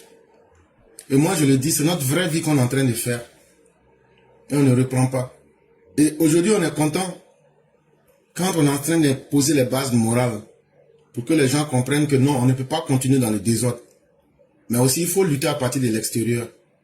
Si le procureur lance des mandats d'arrêt contre un ou deux personnes qui sont à l'extérieur, qui communiquent là, vous allez voir, là, ça va nous calmer, nous tous. Et ça va permettre d'apaiser les élections en Côte d'Ivoire. Parce que chacun va se dire, je ne sais pas qu'est-ce qui va faire qu'un jour, je serai dans l'obligation de rentrer en Côte d'Ivoire. Donc, attends, je vais mesurer mes propos. Attends, je vais faire attention. Parce qu'on ne peut pas parler n'importe comment. On ne peut pas parler sans être dans la responsabilité de ce qu'on dit. Et ça, là, il faudrait que le gouvernement, à travers le procureur, nous aide à pouvoir imposer cette réalité à tout le monde. Parce que les gens parlent, les gens font trop d'amalgame. Et ce n'est pas bon. Et ce n'est pas bon. Et ça, là, c'est aussi la responsabilité du dirigeant de pouvoir mettre les points sur les i. Et on espère bien qu'ils vont pouvoir le comprendre. Et donc, vraiment, merci à vous, chère mère. On va vous souhaiter un excellent week-end. Et on attend peut-être que notre voix soit entendue. Et quand ce seul exemple sera fait, vous allez voir, tout le monde fera attention sur la toile. Et ça va beaucoup contribuer à la paix en Côte d'Ivoire. Vraiment, merci à vous. Et on va vous souhaiter Djoua Moubarak. Merci infiniment, professeur. Et Djoua Moubarak à tous. Bon vendredi à tous. Que Dieu nous garde. Merci. Merci beaucoup.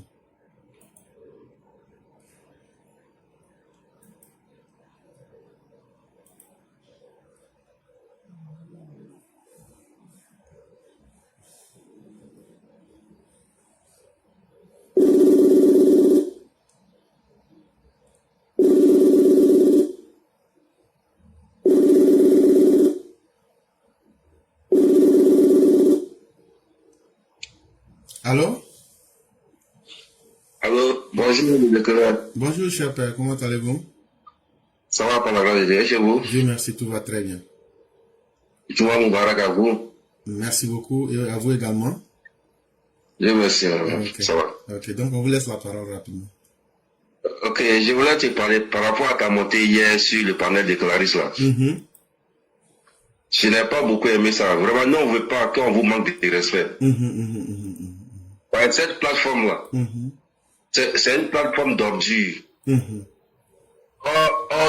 Vous nous coûtez très cher. On ne veut pas que quelqu'un vous manque de respect. Voilà, même les choses, quand tu étais sur ce panel-là, il y avait un monsieur qui était en bas qui s'appelle Francis. Ça, c'est un microbe intellectuel. Il passe tout le temps à insulter le chef de l'État avec sa femme. C'est parce que cette Clarisse, elle dormait. Voilà pourquoi elle vous a laissé parler pendant longtemps comme ça. Si elle voit que vous êtes trop dans la direction du PR, elle n'aime pas, elle descend. La seule personne qui a l'autorité sur ce panel-là, c'est Zasso. À part ça, si elle sent que, non, que vous êtes RDR ou bien vous êtes pour le chef de l'État, elle vous fait descendre. Ou bien c'est le modérateur, elle vous manque de respect. Si on vous jette, votre coordinateur, vous ne pourrez pas répliquer. Or, nous qui sommes en bas là, nous on n'aime pas qu'on vous manque de respect. Donc prochainement, pour aller sur cette plateforme, restez en bas et écoutez-les. Ne montez pas. Mais cher frère, c'est oui. Nous on va là-bas dans un sens d'éduquer. Et puis moi, vraiment, souvent je vérifie les plateformes en fait. Mais quand on dit certaines choses qu'on veut mentir sur le président là, vraiment si moi je laisse ça, c'est ça qui fait un peu mal. Sinon ce que vous dites là, je suis totalement d'accord avec vous. Mais est-ce que quelque part aussi, il ne faut pas sacrifier notre dignité pour donner la vérité aux gens? Ça pose un petit problème. C'est moi, je vous demande pardon. C'est moi, je vous demande pardon. C'est une plateforme qui n'est pas éduquée. C'est pas le problème. Si ils sont pour le débat, il n'y a pas de problème. Vous avez vu hier, tellement vous avez parlé la vérité, il y a une chose souvent qui vous a traité des Camerounais. Oui. Il n'aime pas la vérité. Mais heureusement, il est descendu. Quand vous avez dit que vous êtes Dida, il n'aime pas que moi. Que vous êtes Ivoirien, et vous êtes Dida, puis vous suivez les chefs de l'État. Il est descendu quand vous avez commencé à citer les chefferies, les tribus des Dida là. C'est ça qu'il s'est endormi parce qu'il était saoulé. Il était saoulé. C'est comme s'il avait entendu ça là. Il a dit que non, ce monsieur là, que j'ai dit que c'est un Camerounais. Voilà, parce qu'il est en train de parler des chefferies, les tribus de Dida là. C'est que lui là, c'est pas un Camerounais, c'est un Ivoirien. Mais c'est une plateforme qui ne veut rien entendre parler. Voilà pourquoi nous, on ne veut pas que vous partez là-bas. La seule personne qui parle sur ce panel-là, qu'on ne sait pas son corps devant ses assauts, seul. Souvent, quand tu écoutes, quand les gars parlent sur le chef de l'État, tu es là, tu as froid, tu trembles. Jusqu'à ta tension monte. Cette femme-là, elle n'est pas elle n'est pas bonne. Elle est très mal éduquée. Oh non, on ne veut pas qu'on vous manque de respect. C'est mon problème, c'est mon seul problème qui est là. Je veux que vous partez sur la plateforme. Voilà, vous les faites fuir. Il n'y a pas de problème. Si c'est un débat d'intellectuel, un débat d'idées, il n'y a pas de problème. Là, il fait que vous avez le niveau. Il n'y a pas quelqu'un qui peut vous contrecarrer. Oui, chef frère. Voilà, il va se faire que Francis qui était en bas là. Tu as vu, il a fui. Parce qu'il a dit qu'il n'y a pas d'intellectuel au RDR. Quand il a entendu que vous êtes en train de développer les trucs, vous êtes en train de parler, est-ce qu'il est resté? Il en a fui. Voilà. Non, c'était mon cri de cœur. Il n'y a pas de problème. Et ce que vous dites là, je suis totalement d'accord avec vous. Mais j'allais vous poser une question. Entre la dignité du président et puis moi, ma dignité là-haut, qu'est-ce qui est mieux? Oui. Si c'est pour le chef de l'État, mais non, c'est pour le chef de l'État en tout cas. Donc là, moi-même là, de la manière que toi tu m'aimes et puis tu veux me protéger là, c'est comme ça aussi que moi aussi j'aime le président. Donc là, même si moi-même là tu m'envoies en Ukraine là, si tu veux faut m'insulter, je m'en fous. Mais quand moi j'attaque quelqu'un, tu vois depuis le début j'ai dit non, c'est parce qu'ils ont voulu mentir sur Ouattara que je suis monté. Ça là, je peux pas contrôler ça là, vrai là, si je te dis oui maintenant là, c'est faux. Peut-être que tu vas me voir encore juste sur un autre panel, ils sont en train de m'insulter. Mais l'essentiel pour moi là, c'est de dire ce que j'ai envie de dire. Et c'est la vérité. Voilà. Tous les virus qui travaillent, ils n'étaient pas là hier. S'ils étaient là, non. Ils allaient jeter ton corps dehors. Et puis commencer à t'insulter. Non, il n'y a pas de problème. Si c'est moi, mon insulte. Moi, le président va t'insulter. Non, mais au moins là, peut-être si on donne au moins 2 ou 3 vérités avant de quitter, Oui. ça va rester dans leur subconscient. Sur cette ferme-là, c'est une ordure, hein. C'est une ordure pure. Non. Une ordure. Bon frère, il faut laisser. Je vais faire un affrontement avec eux. Un seul. Et puis, je vais plus aller là-bas encore. Ok, il n'y a pas de problème. Je vais aller, s'ils acceptent de me prendre, c'est ça. S'ils n'acceptent pas aussi, bon. Mais, il faut que souvent on parte eux pour les mieux pour leur dire non, la chose a changé. Il n'y a pas de problème. C'est que si on vous insulte là-bas, même ça va nous plaisir. Non, il y a passé une nuit blanche ici. Non, depuis qu'il t'a vu là-bas, il y a une nuit là. Et le grand mec est venu faire quoi ici Moi, je savais que le niveau était très très bas, mais l'objectif c'était de retourner ce qu'ils ont l'habitude de faire contre eux-mêmes, c'est-à-dire leur proposer quelque chose. Quand je leur ai dit par exemple c'est quoi l'idéologie politique du PPACI, quand j'ai détaillé là, je leur ai dit si c'est faux, vous contestez. Et tout ce que j'ai dit là, j'ai dit voilà les propos d'Albert Mabry-Twakeuse le 3 août 2020. Voilà. Ça ils vont retenir. Et tout le monde, j'ai dit tout le monde peut taper voir sur place. Donc, ils comprennent que c'est pas le même niveau. Donc, on se dit qu'on va dans un but de les éduquer aussi. Et peut-être qu'un jour, ça va marcher, ça va amener certains à douter. Ok, Inch'Allah. Prions Dieu pour ça. Alors. Il n'y a pas de problème. Vraiment, c'était mon cri de cœur. Il n'y a pas de problème. Vraiment, merci beaucoup. Bien les choses à la famille. Hein. Merci et que Dieu nous protège tous. Amin, Arabi. Merci beaucoup.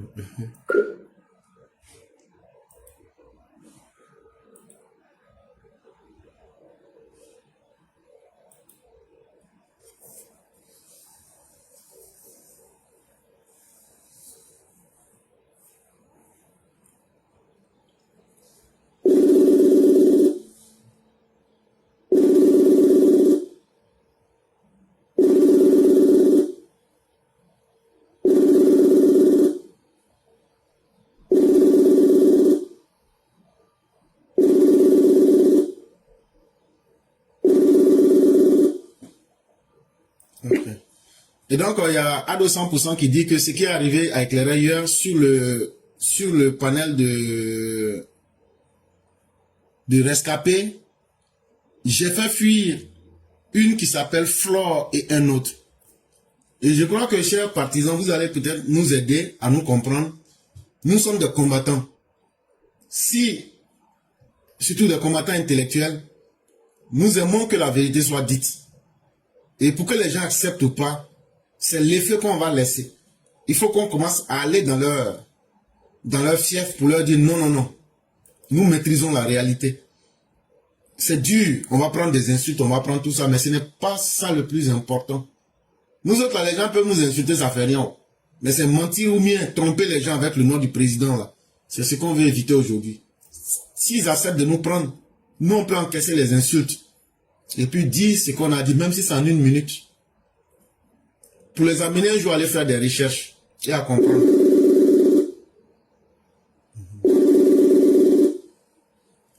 Alors? Oui, Éclaireur, bonsoir. Bonjour, chef patriarche, comment allez-vous? Oui, ça va bien, merci, Éclaireur. Dieu merci. Ah, tu as dit que tu n'avais pas assez de temps, moi, bon, je me t'ai dit que, donc que j'allais laisser tomber. Non. On va vous laisser. Chaque fois que je fais mon plan, je mets au moins peut-être 10 minutes à côté. Au cas où. Bonsoir Éclaireur, bonsoir à toute la classe, bonsoir à tous les ETV. Bon Éclaireur, je ne vais pas être long comme tu n'as pas assez de temps. Je pense qu'on aura le temps d'en parler soit demain, soit sur TikTok peut-être. Je vais intervenir. J'allais intervenir sur certains propos tenus par Awadon Melo sur la chaîne Live TV hier. Malheureusement, les chroniqueurs n'étaient pas à la hauteur. Parce qu'il les a embarqués dans une histoire, il les a trompés, il a trompé malheureusement le peuple. Il y a beaucoup de personnes, je vous lisais dans les commentaires, certaines personnes qui disaient « Ah oui, lui là, après Ouattara, il sera le prochain président. » Mais en fait, qu'est-ce qu'il a dit que, lui-même Daouda a dit que c'est ça, il a même avoué qu'il était convaincu, mais en fait, il a trompé tout le monde. Daouda a dit que, lui a dit que la Côte d'Ivoire est souveraine et tout, parce que, voilà, le président Ouattara, il dit oui, mais sauf que, pour traiter la Russie, il faut qu'on passe par l'euro. Quand ils présentent comme ça, les gens vont penser que quoi? Que ceux qui ne comprennent pas vont penser que c'est un manque de souveraineté. Mais ça n'a rien à voir. Ça n'a rien d'un manque de souveraineté. C'est les accords monétaires au sein par rapport au franc CFA. C'est ça qui fait que le franc CFA, la convertibilité mondiale du franc CFA, là, ça vient de là. La parité est fixe. On a choisi l'euro parce que c'est la monnaie qui est utilisée en Europe, mais simplement, la parité est fixe et c'est important de savoir que le fait que la parité soit fixe là, c'est plus facile pour les économies du franc CFA et notamment de l'UEMOA. Donc c'est aussi simple que ça, c'est la raison fondamentale. Il n'y a pas une autre raison. Qu'est-ce qu'il est en train de raconter? C'est comme si on a oublié d'aller demander l'avis de la Russie, de la France avant de traiter à la Russie. Ça n'a rien à voir, il raconte des histoires. La Côte d'Ivoire a payé des armements à la Russie. La Côte d'Ivoire a payé des armes à la Russie, on n'a pas demandé l'avis de la France. Donc vous voyez, Don Melo est un propagandiste de la Russie.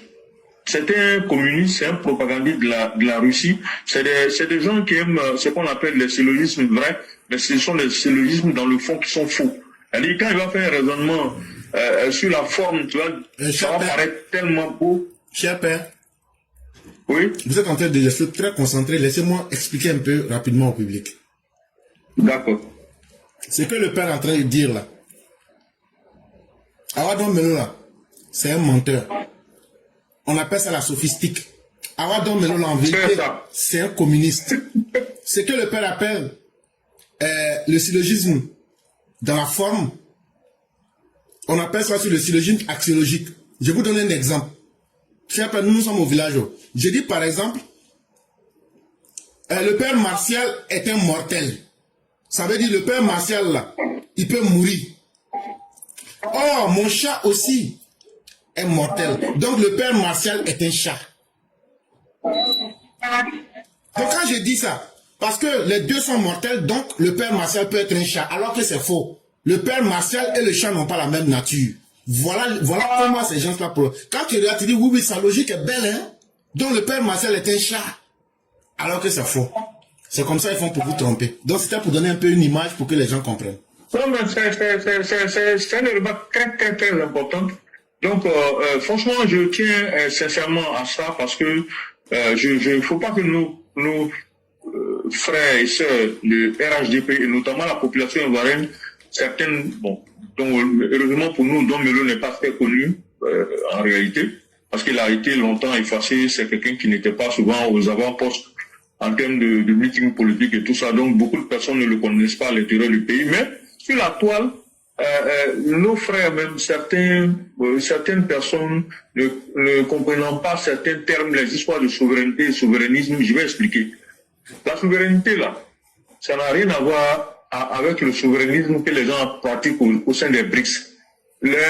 Don Melo, là, il ne parle pas de souveraineté, il parle de souverainisme. C'est pas la même chose. La souveraineté, c'est un terme politico-juridique, ou juridico-politique plutôt. C'est ça, ce sont les grands philosophes là, les Rousseau et autres là, ce sont eux qui ont créé c'est parti de là en fait. Ça fait partie des fondamentaux de la science politique, la souveraineté d'un État. Mais le souverainisme là, c'est une doctrine politique. C'est aussi simple que ça. Le souverainisme est une doctrine politique. Donc il ne faut pas que les gens confondent le souverainisme et la souveraineté. Ce n'est pas forcément la même chose. Donc, le fait de parler de souveraineté, il est en train de galvauder un terme. Le terme souveraineté. En réalité, il parle de souverainisme. Parce que c'est la souveraineté qui fait que volontairement, la Côte d'Ivoire et tous les pays de l'UEMOA ont décidé de choisir la convertibilité du franc CFA, fixe du franc CFA avec l'euro. Donc c'est notre souveraineté, c'est nous qui avons, en tant que pays souverain, accepté de signer ça. Dès qu'on peut changer la preuve, c'est que le mécanisme du franc CFA a évolué dans le temps et dans l'espace. Si vous prenez le franc CFA à l'origine, c'est pas comme ça il était. Il a beaucoup évolué. Jusqu'à ce qu'on arrive au résultat que nous connaissons aujourd'hui. Donc franchement, c'est un individu qui est dans... Il entretient volontairement cet amalgame-là. Il fait exprès pour ne pas, pour faire comme s'il n'était pas, en fait, quand il parle, d'ailleurs même, tous les gens, les soi-disant, les panafricains qui parlent beaucoup de souveraineté, en fait, ils parlent de souverainisme, c'est pas de souveraineté, ils parlent. Parce que même les États-Unis ne sont pas à 100% souverains. Ça n'existe pas. À partir du moment où les États-Unis dépendent en grande partie de beaucoup de pays dans le monde, notamment la Chine. La plupart des bons du trésor américain sont dans les mains de qui? C'est dans les mains des Chinois. Donc les Chinois ont leur mot à dire sur certaines choses aux États-Unis, quoi qu'il en soit. Et les États-Unis acceptent parce qu'ils n'ont pas le choix. Ils sont bien. On n'est pas dans un monde où on vit seul. Nous ne sommes pas des Robinson Crusoe. On n'est pas sur une île déserte. Donc le fond du problème, il est là. Souveraineté africaine aujourd'hui, là, le souverainisme dont les gens parlent là, c'est la dictature qui pour justifier leur dictature. C'est une doctrine qu'ils prennent pour tromper les gens. En fait, ils parlent de souverainisme. Le souverainisme, c'est une doctrine politique qui dit qu'il ne faut pas que la préférence nationale. Voilà. Trump fait du souverainisme aux États-Unis actuellement. Parce que c'est America First. Ça, sur le plan contemporain, sur le plan actuel, de nos jours, donc, il fait du souverainisme. Tous ceux qui parlent de préférence nationale, c'est une forme de souverainisme. C'est-à-dire que, moi, je mets l'accent sur donc, cette rhétorique de souveraineté-là, c'est du pipeau. Faut pas que les gens vont se laisser embrigader l'esprit par ça. C'est ça la réalité. Et la manifestation concrète du souverainisme en Afrique de l'Ouest, là, c'est les États de l'AES. En fait, en termes quand ils parlent de souveraineté, qu'est-ce qu'ils ont fait? Ils ont essayé de mettre. Ils ont fait des coups d'État, ils ont pris le pouvoir, ils ont coupé les liens avec l'ancienne colonie, puissance colonisatrice, et puis ils sont allés se mettre avec la Russie. C'est une façon aussi d'exercer leur souveraineté. Donc, pour moi, ils n'ont fait que changer de maître en réalité. Parce que, et puis, il a menti en plus. Encore, il a dit quelque part que la Russie a du pétrole. La Russie a des minéraux dans son sous-sol. Donc, s'il vient en Afrique, c'est pas pour venir prendre les minéraux des gens. Mais la Russie fait quoi au Mali? On sait ce que la Russie Wagner les font là-bas. C'est l'or qu'ils sont en train d'exploiter. Ils exploitent l'or également sur l'uranium et l'or également au Niger. Ils exploitent aussi l'or au Burkina. De quoi ils nous parlent? En Centrafrique, là, ils exploitent quoi? Ils exploitent le sous-sol de la Centrafrique. Donc, de quoi ils parlent? Depuis quand un pays peut-il, la Russie, peut-il chercher à vouloir être le sauveur des Africains juste parce lui, il est trop gentil, il n'attend rien des Africains, il a bien tout dans son sous-sol, mais il vient en Afrique pour sauver les Africains parce que c'est le bon samaritain. Donc, Melo, ne nous prends pas pour les plaisanter, ne nous prends pas pour les négros. Il ne faut pas jouer l'intelligence de la population ivoirienne. Nous serons là pour te déconstruire. Et moi, je suis prêt à le dire. On est dans ce qu'on appelle le triangle de Cartman. Le triangle de Cartman, c'est quoi? Il y a trois personnes dedans. Il y a trois personnages. Il y a celui qui vient pour le persécuteur, c'est-à-dire celui qui vient pour t'oppresser.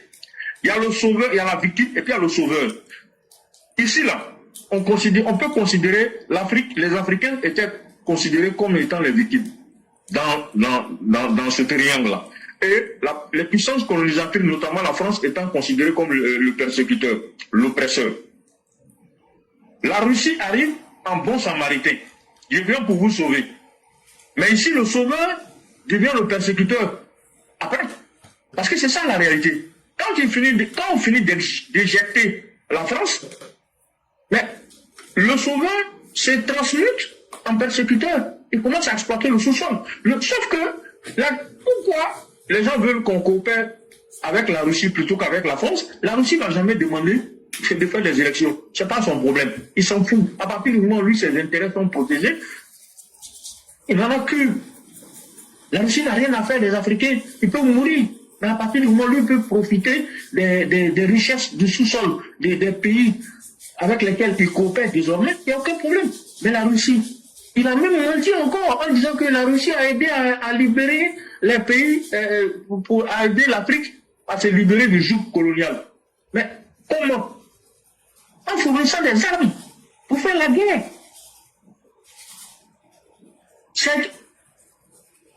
C'était le cas en Angola, ça a été le cas en Algérie. On peut citer encore d'autres pays tels que même l'Afrique du Sud. Regardez comment l'Afrique du Sud s'était radicalisée contre la partie, les Blancs qui sont là-bas. Vous voyez à dire, vous avez quoi? Ils sont un petit groupe, mais si vous ne dialoguez pas avec eux, vous ne pouvez rien. Ils vont vous tuer. Si vous voyez que Nelson Mandela est parti en prison, c'est les Russes qui étaient en bas, parce qu'ils s'étaient radicalisés. Ils faisaient en fait, il faut avoir le courage de le reconnaître. C'est après les 27 ans d'emprisonnement que Nelson Mandela est devenu sage. Parce qu'il a compris, quand il était jeune, les Russes étaient en bas. On l'encourageait à faire la guerre pour se libérer. Donc la Russie, là, c'est pas un ange. Je suis désolé. Et la France n'est pas non plus un ange.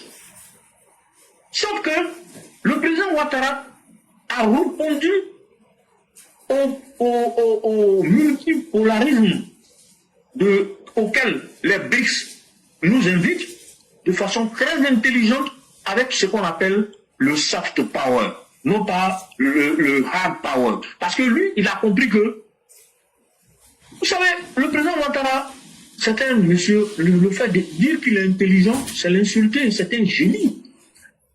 Il connaît les Occidentaux, il connaît les Blancs même en général.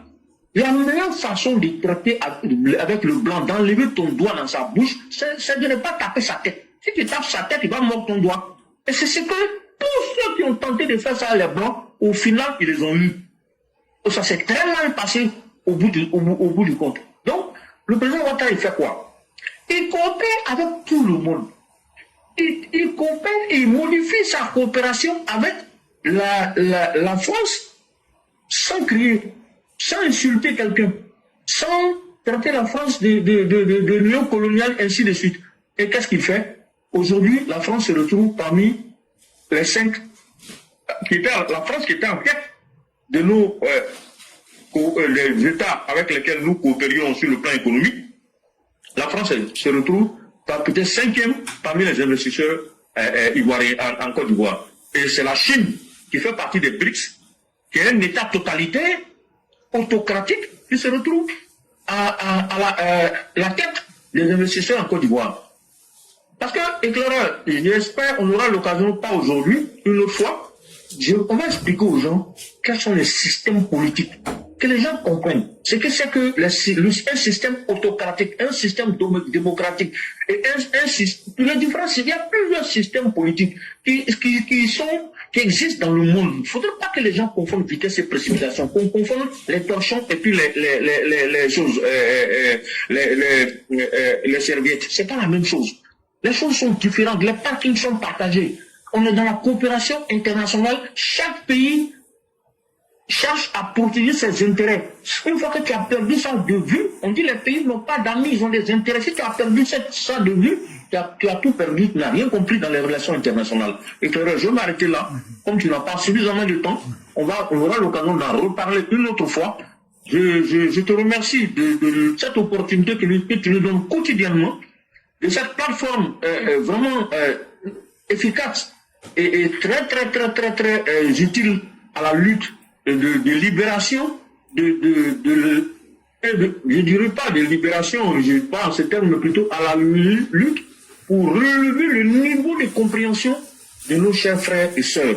On n'a pas dit qu'ils n'ont pas un niveau de compréhension élevé. Il y a dans d'autres domaines sans doute, mais dans certains domaines, notamment politiques, je pense qu'il est souvent nécessaire que nous puissions donner quelques informations pour accompagner pour donner des réponses à certaines de leurs interrogations. C'est pour ça que nous permettons, chers frères et sœurs, d'aborder ce genre de sujets-là, parce que ces sujets sont souvent complexes et c'est pas facile de démêler le vrai de l'ivraie. C'est important. Voilà. Donc, je vais m'arrêter là. Et vraiment te remercier pour tout le respect que tu me donnes. Et vraiment, je te retourne avec au centuple tout ce respect-là. Je t'accorde, je te souhaite longue vie et bonne santé. Je souhaite longue vie et bonne santé au président Ouattara, à toute la Côte d'Ivoire. Je vais te passer une vidéo, je voulais pas te la passer, mais je vais te la passer. Concernant une jeune dame, bon, elle dit qu'elle est voyante. Bon, je ne sais pas si c'est vrai ou faux. Elle a dit beaucoup de choses, mais elle a fait une interprétation, je crois que ce qu'elle est passé, mais je vais le repasser. Elle a interprété la réaction du président Ouattara. Elle dit que le président Ouattara, que vraiment c'est Dieu qui l'a inspiré.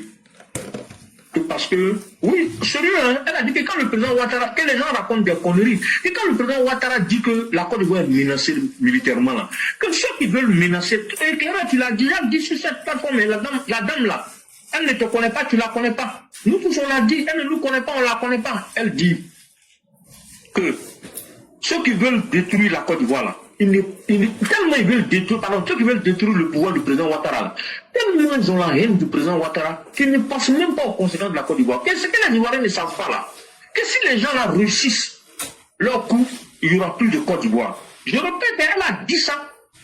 Et c'est pour ça que je vais te la passer. Peut-être que si tu peux passer ça dans un de tes procès pour que les gens écoutent ce qu'elle a dit. Non parce qu'on veut écouter parole des voyants ou quoi que ce soit. Mais ce qu'elle a dit là, ça nous interpelle tous. Elle dit que quand le monsieur dit qu'il a un nombre d'expérience et qu'il pense qu'il est bien placé pour faire le job, elle dit qu'il n'a pas menti. Et effectivement, il est bien placé pour faire le job. C'est ce qu'elle voit qu'elle a dit. Mais elle a dit beaucoup de choses. Elle a dit, je vous ai toujours dit que les gens veulent attaquer la Côte d'Ivoire. Et que Soro Guillaume est actuellement au Burkina et qu'il s'apprête à attaquer la Côte d'Ivoire depuis le Burkina. Mais ce qu'elle demande, elle a dit qu'elle demande à IB Cacao de ne pas accepter que le Burkina soit la base arrière de Soro Guillaume parce qu'il va le regretter. Et que même Vladimir Poutine va l'abandonner pour ça. Que Vladimir Poutine va les abandonner pour ça parce qu'il ne voudra pas que son nom soit mêlé à une telle manœuvre. Et que ça va très mal se passer pour eux. C'est elle qui l'a dit, hein, elle a insisté dessus. Si je retrouve aussi cette vidéo, je vais te la passer. Je ne la suis pas particulièrement, mais une fois que tu as l'algorithme de TikTok, quand tu es parti une ou deux fois sur la vidéo de quelqu'un, souvent tu vois ces vidéos passer. Et bizarrement, je tombe souvent sur certaines de ces vidéos de ce genre-là. Et moi, j'analyse aussi sous plusieurs angles. J'analyse sous l'angle intellectuel, mais j'analyse aussi sous l'angle spirituel également ses propos. Il y a des parts de vérité dans ce qu'elle dit. Ouais, parce que le diable aussi peut voir clair. Pour le savoir, le diable aussi voit clair. Dieu, on ne peut pas parler de voyance concernant Dieu, mais le diable aussi voit clair. Donc, là, il y a des choses à ne pas négliger. Je suis en train de lui en parler parce que c'est l'aspect non objectif, l'aspect spirituel, l'aspect caché de l'action du président Ouattara, de sa candidature là, dont je suis en train de parler. Allez-y écoutez, je vous invite. Le 19, après la déclaration du président Ouattara, allez-y écouter ce que Claude Saïe Soumaoro a dit sur Live TV. Écoutez-le très bien. Il a dit des choses très très profondes à ce niveau-là. Il a dit des choses très très très profondes. Je ne parle pas des choses intellectuelles. Hein. À des moments donnés, il a employé des mots qui étaient des mots vraiment chargés de beaucoup de sens sur tous les plans, à la fois intellectuels et autres plans que vous ne pouvez pas imaginer. Donc souvent, il y a des gens, il y a des sachants qui parlent, il faut avoir des oreilles pour entendre et pour comprendre. Donc comprenez que on n'est pas en train de s'amuser. Ce que nous sommes en train de construire, si je l'ai dit dans ma précédente intervention, que c'est comme une maman qui est enceinte, qui doit accoucher. Et que le bébé qui doit sortir là, il doit être un bébé béni de Dieu. À partir de octobre 2025, c'est un bébé béni de Dieu. Le 19 juillet 2025, quand tu fais la numérologie, ça fait 9. 9, c'est grossesse. Donc, vous avez dit que Alassane Ouattara a pris une décision le 29 plus 7, c'est-à-dire le 7e mois. 2 plus 9, ça fait 10. Et ça fait 11 plutôt. 11 plus 7, ça fait 9. 2025, quand vous calculez tout, faites le calcul, après vous allez voir, vous allez retomber, quand vous additionnez tous les chiffres jusqu'à vous allez tomber sur 9. Quand vous tombez sur 9, c'est grossesse. Une grossesse normale, là, c'est 9 mois. Et après 9 mois, la femme accouche. Il y a des cas exceptionnels où la femme peut aller à 10 mois. Il y en a qui accouchent aussi avant, on parle de prématuré. Mais quand une grossesse normale, là, c'est 9 mois. Et quand on sort de 9 mois, on va dans le chiffre 1, 10. Voilà, donc vraiment éclaireur, c'était mon intervention de ce jour. Je te remercie beaucoup encore une fois franchement, on ne cessera jamais de te remercier parce que tu le mérites, tu y as droit, tu es un frère, tu n'es même pas, tu n'es pas un ami, tu n'es pas une connaissance, tu es un frère à moi, tu es un frère pour nous tous. Nous formons une seule personne avec des chefs différents. Mais en réalité, il y a un égrégore que nous sommes en train de consolider parce que l'égrégore de la plateforme existe déjà. Nous sommes en train chaque jour que Dieu fait de consolider cet égrégore-là pour qu'il puisse faire le travail qu'il doit faire. Je souhaite longue vie et bonne santé à tous les EPV, que tout ce que vous souhaitez dans votre vie se réalise, que Dieu vous pardonne pour vos péchés, pour ce travail que vous êtes en train de faire pour votre pays. Vous le faites parce que vous aimez, vous avez l'amour de votre pays. Vous le faites parce que vous pensez à l'intérêt général. Vous le faites parce que vous avez l'amour du prochain. Vous aimez vos enfants, c'est ce qui est normal. Vous avez vos époux et vos épouses, mais vous le faites aussi parce que vous voulez que votre pays rayonne comme un soleil en Afrique de l'Ouest et en Afrique tout court et dans le monde. D'une manière générale. Je vous remercie. Merci beaucoup, cher patriarche. Merci pour toutes ces belles explications. Merci surtout aux personnes qui nous ont suivis en ce jour. Et faisons confiance en Dieu et au président Ouattara et en nous-mêmes. Et les Don Melo, ce sont des populistes. Et je vous prends un exemple simple. Je dis bien nommer le président à l'instant T. Dites-lui, la Côte d'Ivoire a besoin d'armement. Don Melo, tu ne trouveras pas un pays. Toi qui vas souverain avec ta monnaie franc CFA ou bien la monnaie que tu vas créer là. Tu ne trouveras pas un pays sur la planète Terre qui va prendre cette monnaie. Tu seras obligé d'utiliser le dollar ou bien le euro ou bien le yen. Même la Russie même n'est pas souveraine. Au début de la guerre en Ukraine, là, les Américains ont bloqué les systèmes de transfert d'argent comme un moyen de pression sur la Russie. Donc, on ne peut pas continuer à blaguer les gens. Le franc CFA ou bien la monnaie que vous allez créer là n'est qu'une monnaie locale. Il n'y a aucun pays africain, prenez le Ghana, la Guinée, quand ils veulent payer des choses à l'extérieur de la Guinée, là, c'est les francs que les francs qui sont imposés dans le monde qu'on appelle l'euro ou bien le dollar, là, c'est ça les gens utilisent. Pourquoi la Côte d'Ivoire utilise l'euro? Parce que si vous remarquez, l'euro est en meilleure santé que le dollar américain. Est-ce que l'euro, là, un euro n'est pas plus grand que un dollar?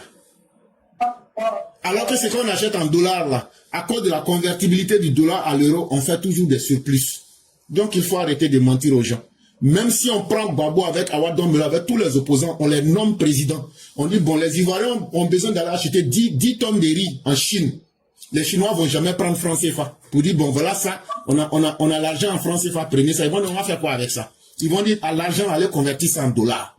Ou bien, allez convertir ça en euros. C'est comme ça que ça se passe dans le monde. Et c'est comme ça que ça sera. Et vraiment, cher Père, merci infiniment. On va dire merci à tous et que la grâce de Dieu demeure à nous. À vous, on va souhaiter un excellent dimanche et la protection de Dieu pour chacun de nous et que Dieu nous maintienne dans ses grâces. Merci, éclaireur, merci à tout le monde. Ok, merci beaucoup.